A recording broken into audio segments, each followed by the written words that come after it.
Let's roll.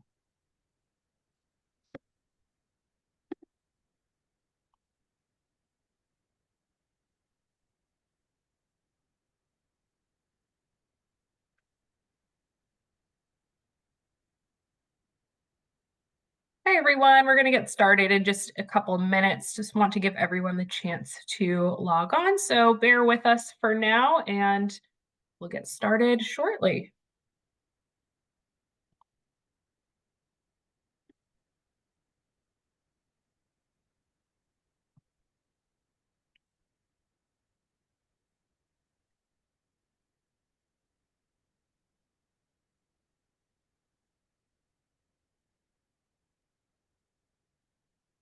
I recognize a couple of names that are in attendance that talked to me today during our Career Eco Fair. So wonderful to see you guys in attendance.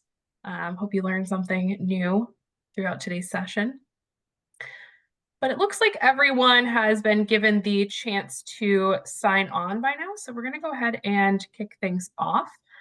So hello and welcome everyone. Thanks for joining us today.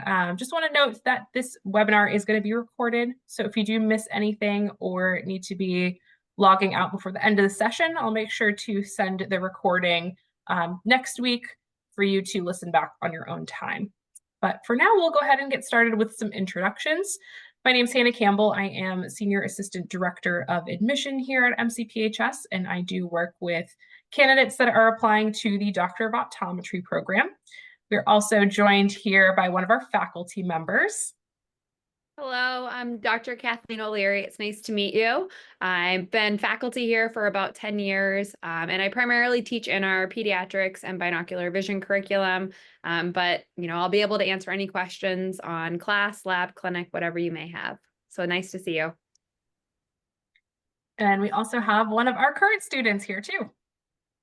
Hi, my name is Shelby. I am a third-year optometry student, and I'll be happy to answer any questions you have about just being a student here at MCPHS. Great. So we are all pleased to be here to talk about our School of Optometry, of course. So during this session, we're going to talk not only about the university and our optometry program, but also how to apply. And we're also going to finish up with a little question and answer session. So if you do have any questions for us towards the end of the presentation, feel free to leave them in the Q&A box at the corner of your screen, and we'll be sure to address them at the end. So with that being said, let's get started. So first off, I wanted to introduce you to MCPHS a little bit more. Of course, we are a healthcare specific university. We have over 100 programs in healthcare and health sciences. So that's really our specialty here. And a lot of our faculty members do still work clinically while also teaching. So they're active providers that are up to date on the current trends and technology in the healthcare system. In addition to that, we have a lot of other healthcare programs that give you the opportunity to work with students in other healthcare professions through different school-sponsored events and social activities. So you do end up learning quite a lot about these different healthcare professions even before you enter the field. Another fun fact about us is that we've been around for a long time. We actually just celebrated our 200th year anniversary in 2023. So we did start as just a pharmacy school back in 1823 in Boston and have since grown quite a lot. Now we have a physical campus in Worcester, Massachusetts, where our optometry program takes place, of course, as well as Manchester, New Hampshire, and a large branch of online programs as well. And finally, we do pride ourselves on maintaining some clinical affiliations with some of the leading medical institutions in the nation, which we've been able to garner over, that longevity we've had here. So when it does come time to choosing your externship sites for the optometry program, you're really going to have no shortage of options. We have sites all over the country, as far west as California and even rural Alaska, and as far south as Texas and Florida. So you'll definitely have your fair share of options there. So here's a little closer glance at all those locations I briefly discussed in the last slide. So Boston is our original campus here, but it is mostly our undergraduate campus these days, although we do have a couple of graduate programs available. But our Worcester and Manchester, New Hampshire campuses are strictly our professional phased campuses. So what that means is students are pursuing a professional phased healthcare program at these campuses. So most have their bachelor's degree by the time that they attend either of those campuses, or they have significant transfer credit. So it does create a pretty professional, mature on-campus environment there. Then additionally, we have our robust catalog of online programs that students can take advantage of, including public health and healthcare business degrees. But speaking a little bit more about Worcester, this is, of course, the campus where our program for optometry takes place, and that is how you pronounce that word. Although I've heard a lot of locals refer to it as Worcester, trading the ER for an AH as the accent often allows. So you might hear that from time to time. But we're only about 45 to 50 minutes outside of the city of Boston. So very much still the metropolitan Boston area. And it is an area where you're going to find healthcare right at your fingertips. So visible from our front steps is St. Vincent's Hospital, which is relevant to some of our other programs that will have some clinical rotations there. And we also have UMass Chan Medical School just down the street from us, which is more relevant to our optometry students, given that they do have an ophthalmology program where we will refer some of our more complex patient cases over to. And we have also collaborated on various research projects with them in the past. As well as there are many other clinical opportunities that are a short distance from our campus. Worcester is also a college town. There are 11 other colleges and universities in this city. And I like to say that MCPHS students tend to stick out like a sore thumb because everyone has their white coats like Shelby is wearing today, as you'll see. So it's easy to pick us out of a crowd, of course. And this is really a great entertainment spot. This city, our campus specifically, is located in the downtown area, and we border venues for Broadway shows, symphony orchestras, indie bands, and bigger touring artists. So there's always something fun coming through the city. We even have two sports teams, which are the Worcester Railers hockey team and the Worcester Red Sox, which is the minor league affiliates of the Boston Red Sox. So there's always something fun to do. And I suppose I'll pass it over to Shelby to share what she likes to do in her free time when she has it in the city of Worcester. I don't have a lot of free time, as you said, but when I do, I like to explore the different restaurants around. There's a lot around, especially within walking distance. There's Jamaican foods. I'm a Jamaican, so I love going to the Jamaican cuisine spots here. There's Italian food, Chinese, African food. There's pretty much anything that you like in food, you'll find it here in the city of Worcester. And also, I have friends that like to go hiking around. I personally don't like to hike, but I know people who do like to hike here in the city of Worcester. And there's also like different, there's a Palladium down the street here, so a lot of shows that you can go to watch as well. And there's different movie theaters around that you can also do. There's a lot of like shopping areas further down where the mall site is, so you'll definitely find something to do here in Worcester. Yes, when you have the free time and there doesn't seem to be that much of it, you'll always find something to do. And that's always a common one I hear from our students is they love to try the food of this city because we really are a foodie city and you might not have time to do something super extravagant, but you always got to eat. So we have definitely some great dining options that you can enjoy there. And one unique feature to our campus is that we do offer on-campus housing, which is, unique to a graduate program specifically, and we are mostly a graduate level campus at that. So we have 5 different residential options that you can choose from, all within a pretty short walking distance from where our optometry program takes place. And all of our units do include private bedrooms. So you're never going to have to be in like a forced triple with your roommates like your undergraduate experience might have been. You also have units that are furnished and all utilities are included in the cost of rent. We have a large variety of price points here. So if you're looking for something more luxurious or something more economical, we do have a variety of options to suit whatever it is that you are looking for. And Shelby, you're going to have to remind me, do you live on campus yourself? I do. I live in Lincoln.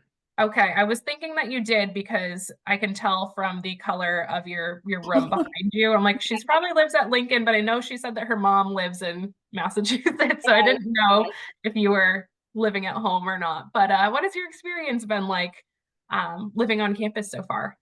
I will say, first of all, not all the walls are this color. They have been doing new renovations on the third floor and fourth floor, and sixth, I believe. Thanks. They have like a different, it's not like my room is very neutral color. The other rooms have a more bright white light feel. So you can definitely choose which styles of decorating you like. But I do like living on Lincoln, mostly because it's very convenient. All of my classes are downstairs, so I don't have to leave the building, especially if it's raining, snowing, or it's just not a great weather outside. I really like that. And it only takes me like 2 minutes to get to class. So that's my favorite part about living in Lincoln. But like you mentioned earlier, there are other housing options that are just a 10-minute walk away. So they're pretty great too. Yeah, absolutely. If you don't want to live in the same building where your classes take place, we have other options too. But like Shelby said, that is very convenient, especially when it's snowing outside, to know that you only have to go down an elevator to get to school rather than, trudge across the city. But luckily everything is pretty close by. So this is a snapshot of all of the different programs that we offer here in Worcester, along with our optometry program. So like I said, MCPHS is a healthcare specific university, and it does have its advantages. So we have program representation from physician assistant studies, physical therapy, occupational therapy, medical imaging, dental hygiene, pharmacy, nursing, and acupuncture. So that's both Western and Eastern medicine. And while you're not going to share classes with any of these programs, we do frequently come together for interprofessional education, which does occur at least once a semester. And students will participate in these activities where they will engage with students from other programs. And it's a really great way for them to learn about all the different healthcare professions and how to work with patients from different cultures and backgrounds, and ultimately how to work as a team once you're employed in the healthcare system. So, these days, the US healthcare system could use a little bit of help. It's often described as, fragmented and uncoordinated. So this is really the university's take at bettering interprofessional collaboration for the next generation of healthcare leaders. And it's really become part of our mission there. So, today, if you're dealing with a patient that has a major medical issue, they're probably working with a team of medical professionals. And at least while you're here, we can pair you with an OT, so you get an understanding of what their day-to-day responsibilities are. Because ultimately, if you're working with a patient who, say, has low vision, they probably are working with an OT in addition to yourself. So with that, you get exposed to the work that an OT does, and you'll hopefully feel more comfortable collaborating with them in the future. Now, Shelby, I'm wondering if you could share about one of the IPE events that you have attended in the past, to just kind of give us some insight as to what typically occurs there. Okay, so for the IPE events, I remember two off the top of my head. The first one was about our Narcan and opioid overdose, and how we can identify a person who is going through an overdose and what to do. And so they had different Narcan simulators where we can, learn how to administer it if a patient needs to. And that is something that's important for us as future health providers to know how to do, because we're in the healthcare field and we're all about taking care of patients in whatever way we can. So that was really good, just being amongst other professionals who you might not think that you guys share some kind of like common ground.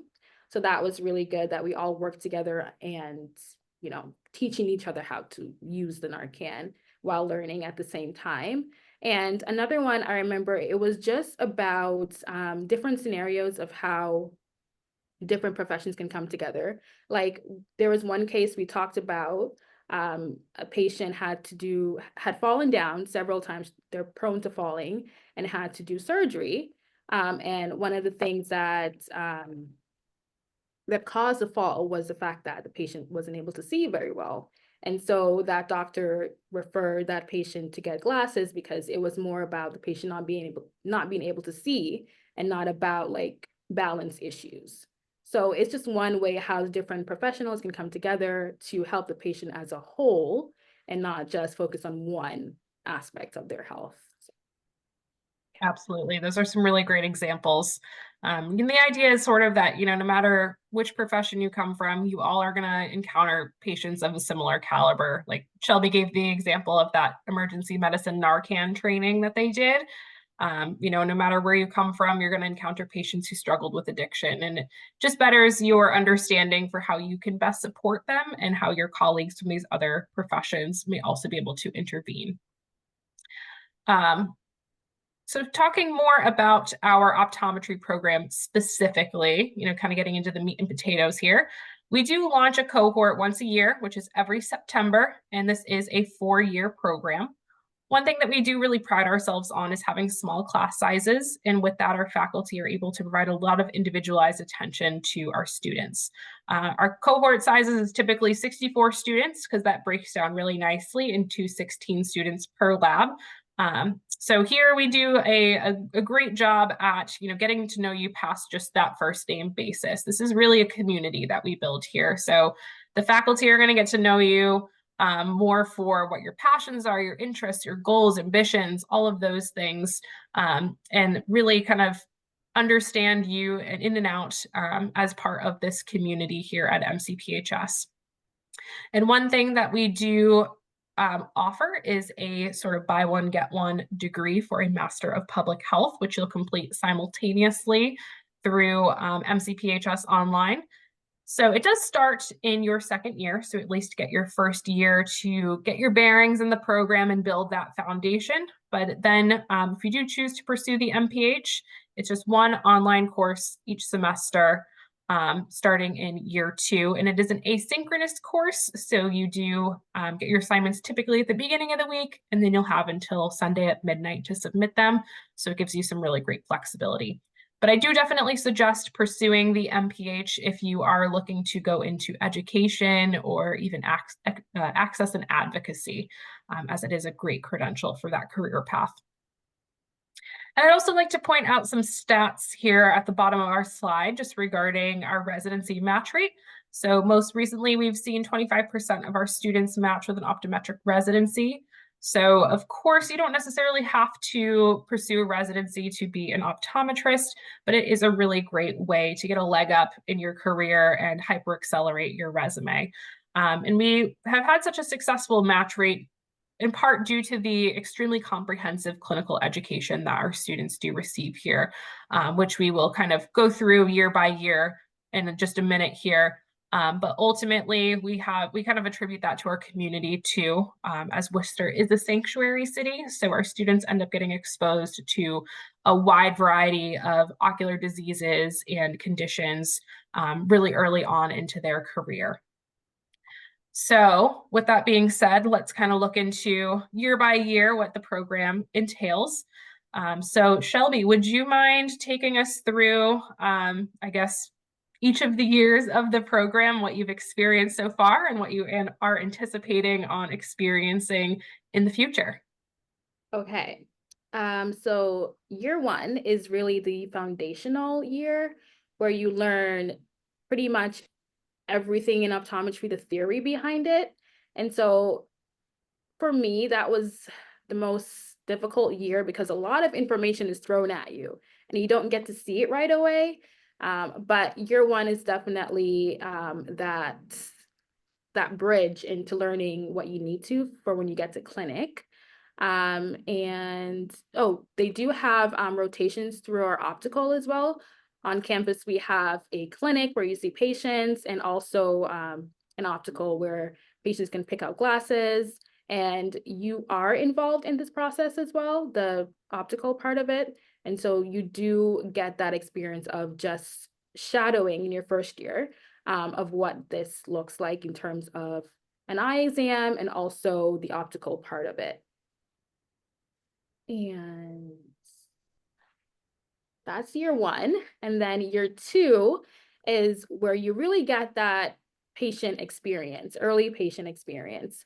So beginning of second year, you start to see patients do a full start to finish, but you do have preceptors to help guide you in the exam. So at first it's going to be a little intimidating. There's a lot to do. And I remember the first time I saw my patient, I was really nervous. And of course I did everything wrong, but my preceptor was there to help me and to encourage me along the way. So I was really thankful for that. And also in your second year, you'll be doing school screenings as well. So you go to the elementary schools, high schools, kindergartens, and you do school screenings. And one of the really good things about the school screenings is if you do find a child that is in need of an eye exam or like further testing to narrow down what the issue is, you can refer them to our clinic here on campus, and we'll do a thorough full eye exam. And if glasses is needed, we do provide that as well. And let's see. Okay. And then year 3, that's when you start to do more specialty clinics in addition to primary care clinic. Specialty clinics include glaucoma, vision therapy, contact lens, low vision, dry eye as well, and ocular disease. This is where you really get to focus on learning particular skills. Like for me, I hope to do contact lens a lot once I graduate. So contact lens clinic has really been helpful in really focusing on especially specialty contact lens that's really different from your basic contact lens. In third year as well, in the spring of third year, that's when we take our national boards, part 1 of 3. And the school does offer support for the board exams. They give you, there's different courses that you can buy, but the one that the school offers is KMK, and that's been really good in preparing students for the national board exams.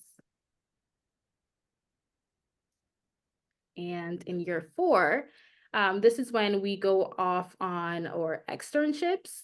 So there's 3 rotations, 4 months each. And so it'll be at a community health center, a Veterans Affairs facility, and an elective of your choosing. And every year you'll get a full list of what we offer here. And as Hannah mentioned earlier, right across the states, you can pick anywhere you want to go to and submit your rankings. And as well, we have a capstone project that we have to do, as well as look into residency applications if you do choose to do a residency after school. And you also take parts 2 and 3 of the board exams in your 4th year. Did I cover everything? Yes, you did a great job. Thank you so much for that overview, Shelby. I do want to just dive into the board prep a little bit more, since you do start to take those in year 3. So like Shelby said, the university does purchase a boards review course, prep course. And then we also have a boards review course that is mandatory as part of the curriculum there that they'll complete in year 3.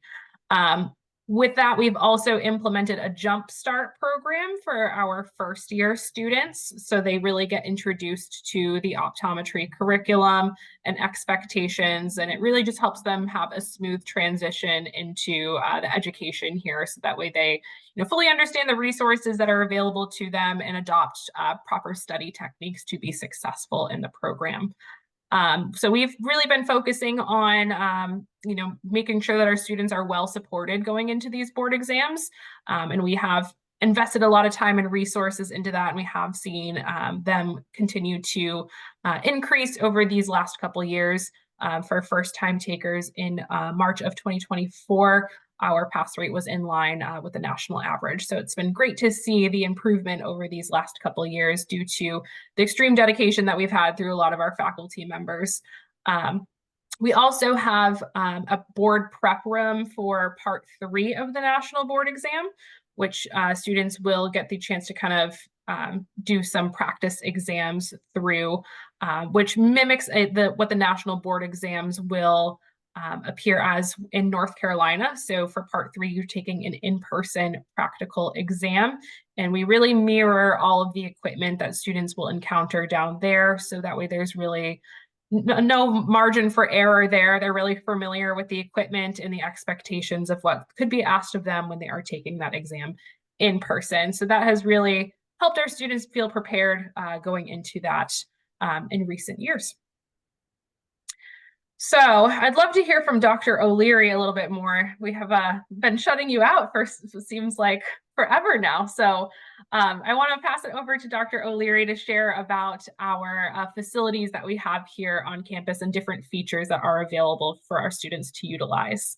Yeah. So as Shelby mentioned, she lives in 10 Lincoln, which is where your classes and labs are, but that's also where our on-campus Eye and Vision Center is. And this is really where you start to see patients. So like she mentioned, second year, fall semester is when you begin to see patients in our primary care clinic in the Eye and Vision Center. This clinic not only houses primary care, but also our specialty clinics as well. So it's definitely busy on certain days of the week. You'll have different clinics running, whether it's primary care, peds, glaucoma, contact lens, or low vision.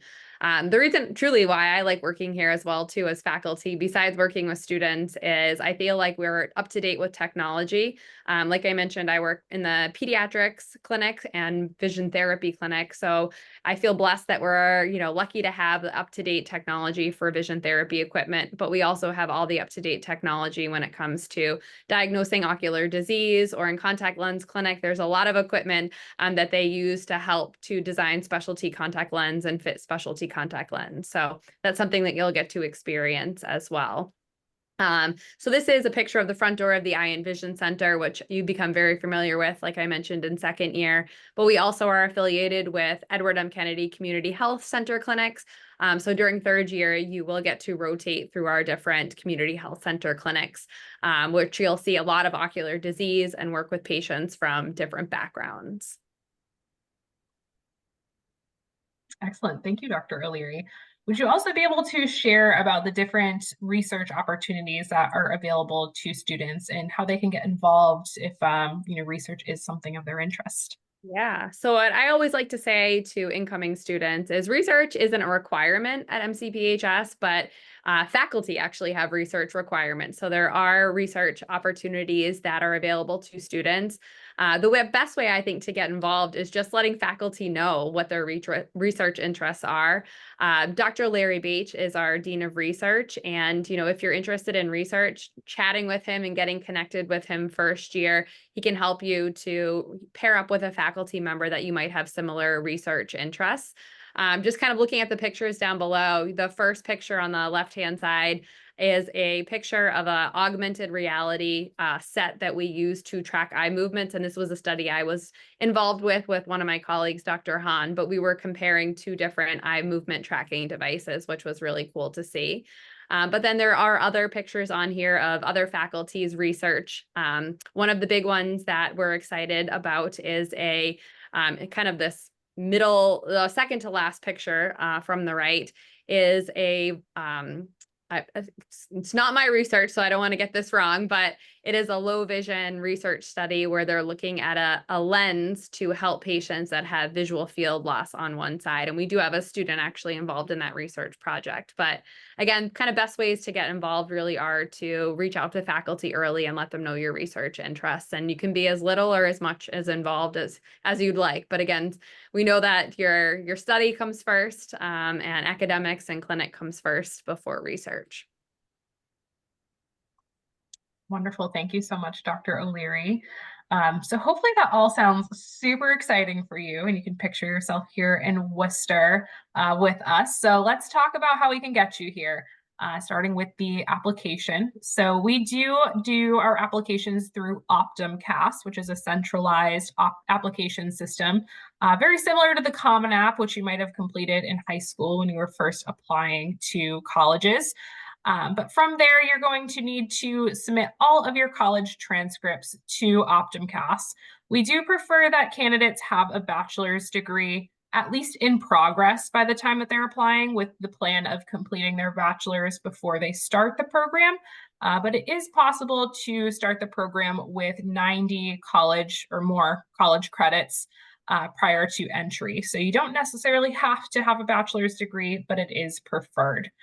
We also look at your GPAs. We're looking for a GPA of a 3.0 and above, and that goes for overall, total science, and prerequisite. So those are the three areas that you're going to be vetted the most.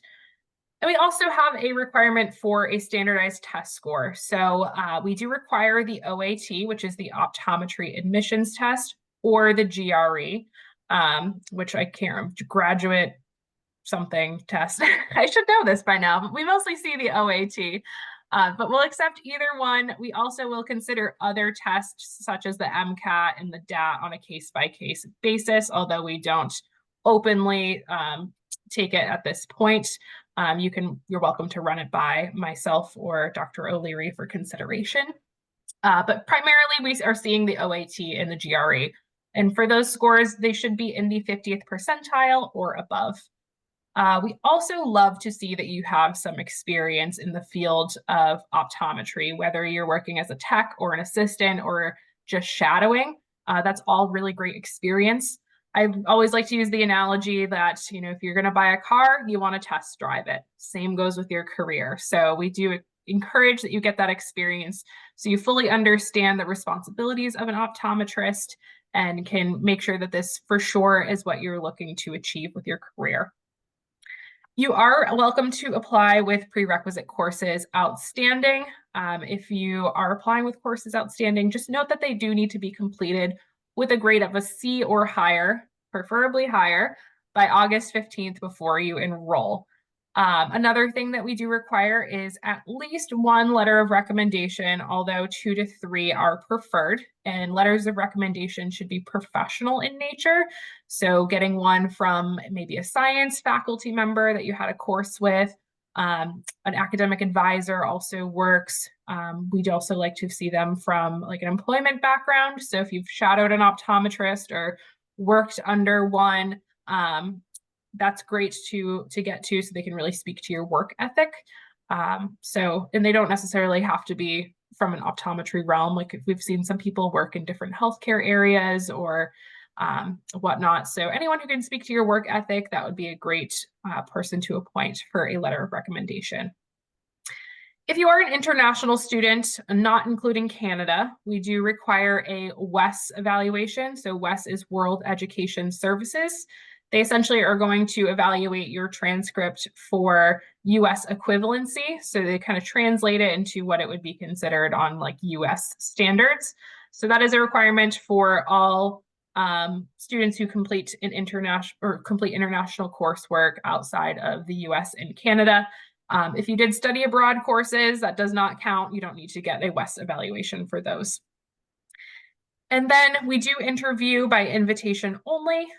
We interview both in person and virtual, so candidates can opt for their preference there. So some additional details for you.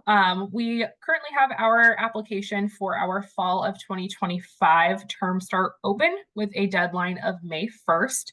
We do operate on a rolling admission basis. So as we receive applications, we review them, invite to interview, and give admission decisions out shortly after. So there is a chance that our cohort could fill prior to that May 1st deadline. So for that reason, we always suggest applying early. That is a question that I get quite frequently too. People feel like they need to submit their application by the end of October, or that's going to be considered late. That is not the case. We are most definitely going to be interviewing into the spring. So if you need to hold off on applying until early spring or whatnot, so you can take your OAT or wait for some coursework to come in, by all means do that. Any way that you can use to strengthen your application by the time that you submit it, I definitely recommend that you take the time to do so. And we do review applications based off of the GPA, like I said. So the cumulative GPA, the prerequisite, as well as the total science GPAs are going to be the areas that we look at, as well as we like to see an interest in optometry, an interest in MCPHS. as your experiences and your responses to those supplemental questions and essays will amount to. We do take a pretty holistic approach to the application review. So it's not just black and white, you need this GPA and this test score in order to be considered for an interview. We are really looking at all of your responses to each of those supplemental questions and your personal statement. So let us know what you're passionate about and why you truly are interested in pursuing this program. And don't overgeneralize. That would be a common pitfall that I see. With that, just make sure you're putting in ample effort into each application that you're submitting. And in terms of financial aid, all domestic students are eligible to apply to the FAFSA. That is our school code listed there. This isn't something that I expect you to memorize, as you can just Google it at a later date when you are applying to the FAFSA, but just note that that code is the same for all of our campuses. Our tuition and fees are published on our website. So if you do want to see the current going rate for the program, it is available for you there. A simple Google search, MCPHS tuition and fees, will get you there.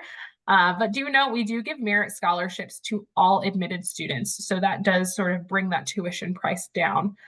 Currently, our merit scholarships are up to $12,000 a year. That being said, we are really open to having financial need-based conversations. So if that is something that is important to you, we are happy to see how else we can support you. We also offer affordability appointments with our student financial services team. So if you wanted to discuss the nitty-gritty of the financial details and how to finance your education, our student financial services team is available to help you once you are down the line into that accepted student process. But with that being said, we're kind of finalizing our presentation here. So now is a good time to submit any questions that you might have at this point.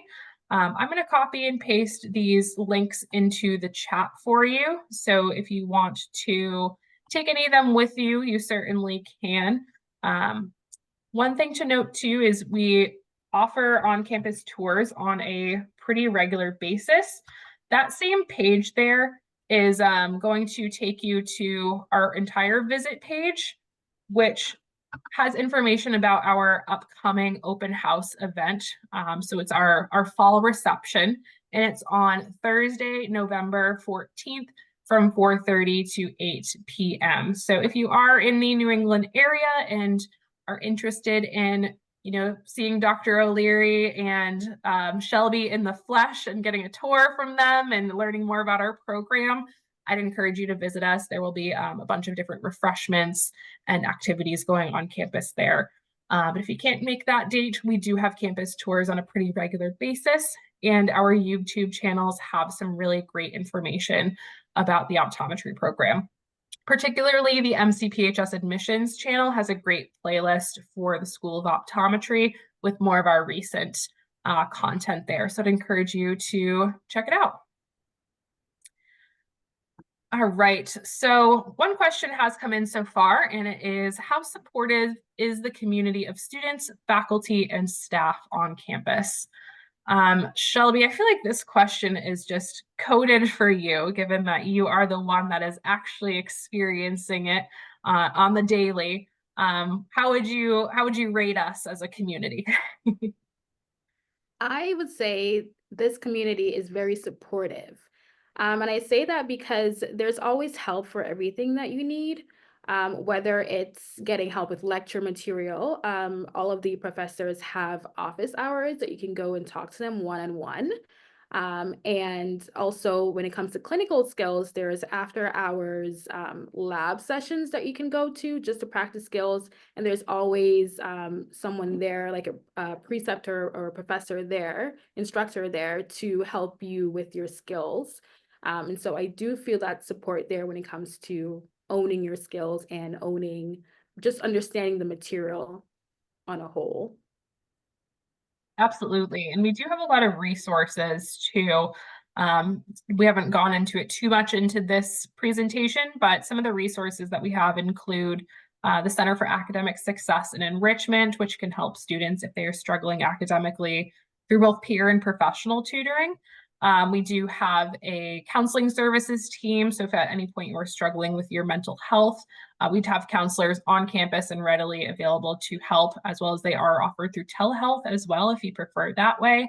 And even a career services team. So as you're, planning to enter your career, ramp up your resume or apply to residency programs, they are available to give you some maybe job connections and leads and connect you to our alumni network. So it is vast and really covers the whole spectrum of the student experience, I would say.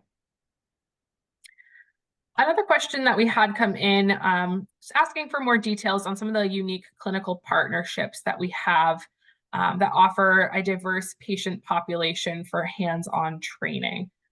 Dr. O'Leary, I'm wondering if you might be able to take this one, maybe elaborate a little bit more about our community specifically. Yeah, so I will say third year, definitely when you go to Edward M. Kennedy Community Health Centers is probably our biggest, clinical partnership that you will experience during, again, your third year primarily. Edward M. Kennedy is a network of community health centers. We have a location in Worcester, Mass, one in Milford, Mass, and one in Framingham. And if you're not familiar with Worcester, Milford and Framingham are about 40-minute drive, depends on traffic during the day. But we tried to get our students each semester. So every semester as a third year, you would rotate to a different community health center. At least that's what our goal is to try to do. And I will say, Shelby's at them right now, and she's experienced them even over the summer. But the biggest thing that I would say there when it comes to a diverse patient population is, the majority of patients that you're going to see, English is not their first language.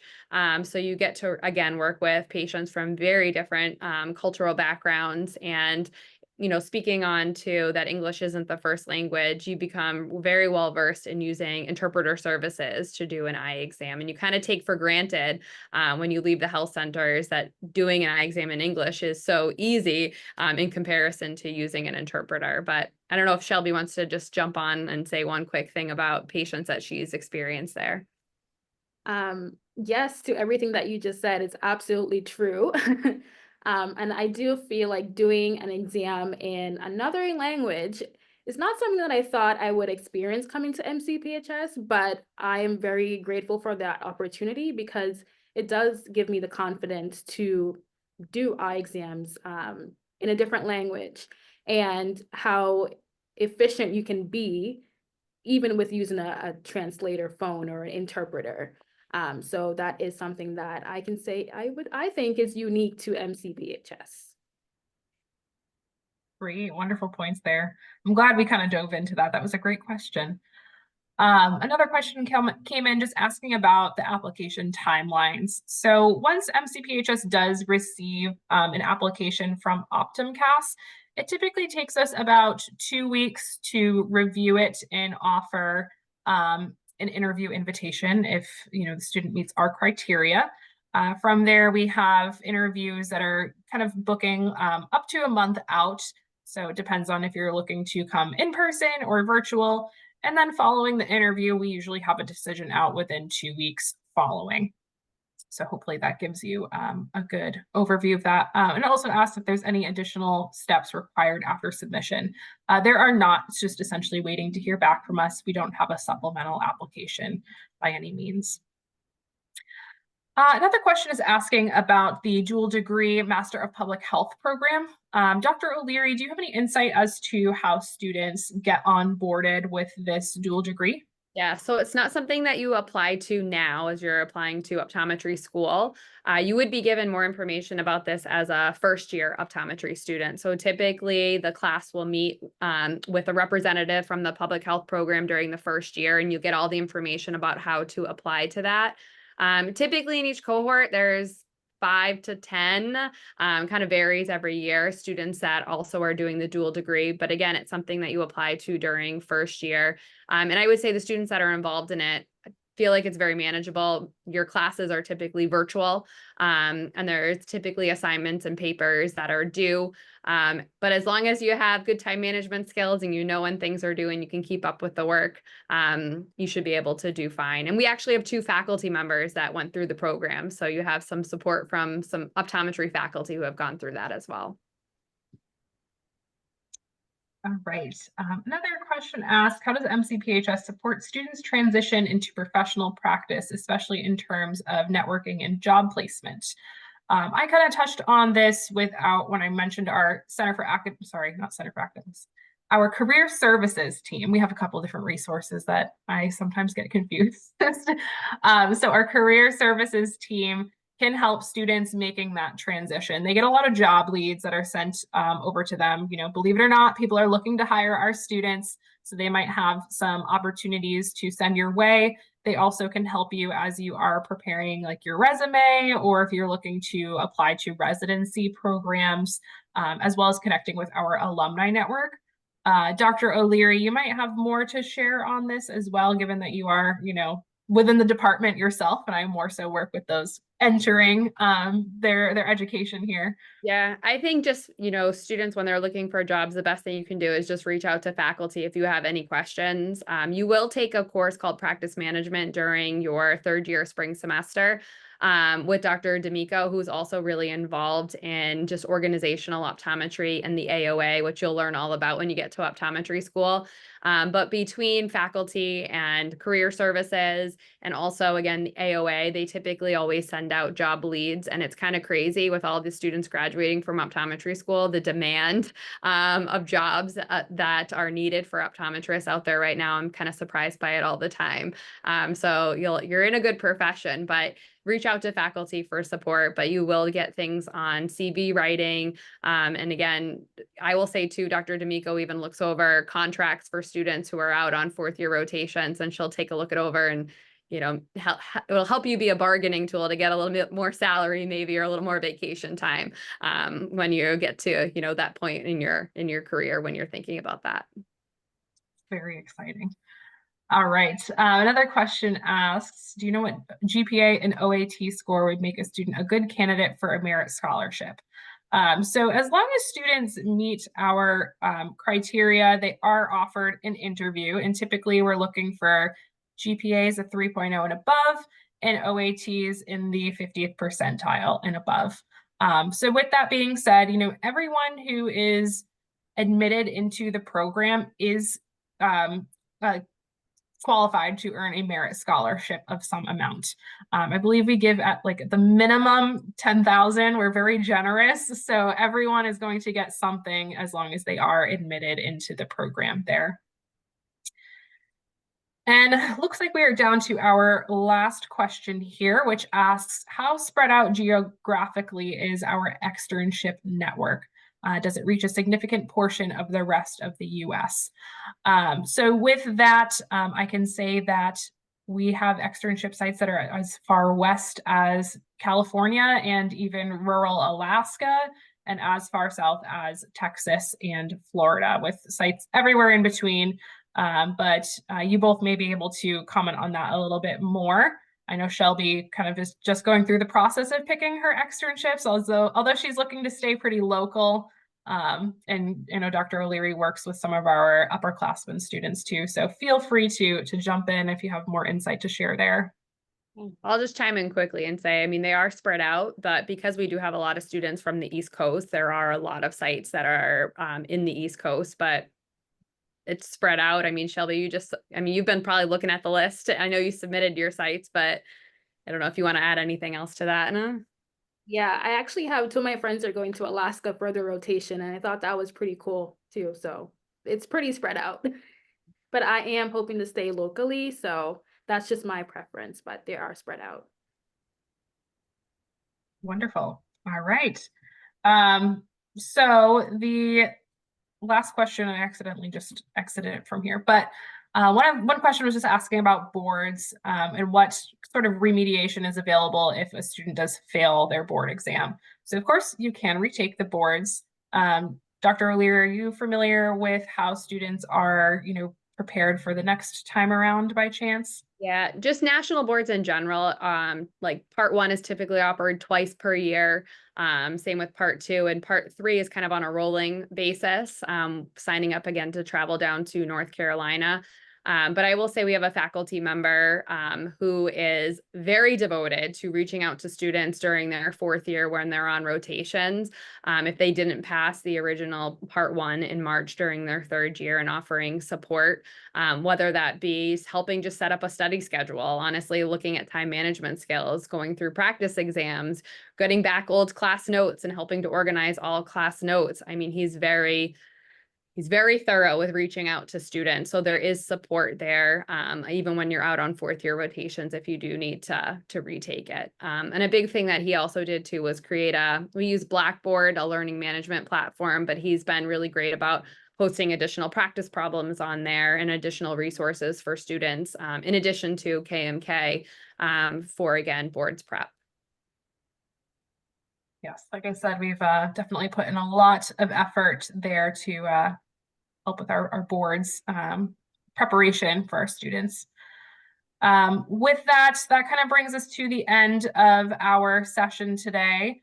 Brian, I know you just sent in one more question, but we're kind of wrapping up. So if there's anything else I can help with, you can feel free to contact me on, I just shared my contact information on this slide and also in the chat. I'm happy to discuss further with you.